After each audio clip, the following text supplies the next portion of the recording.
Welcome back to our channel WebToTech. In this tutorial, we are going to learn how to turn on driving mode on Google Maps. With the help of driving mode on Google Maps, you can find information and get things done while you are driving. So to turn on driving mode, open the Google Map application on your phone. Now make sure that you are logged into your Google account.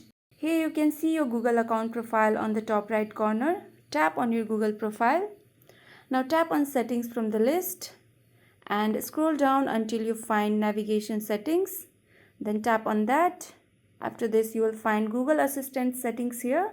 Tap on Google Assistant settings and you will find driving mode option here. You can see that my driving mode is turned off right now. To turn it on, toggle the button on from here. And with this, your driving mode will be turned on and the Google Map will detect your Hey Google detection while you are driving.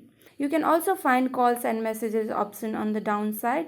From here, you can get messaging help while driving, or you can also choose to allow incoming calls while you are driving. So this is how you can turn on driving mode on Google Maps.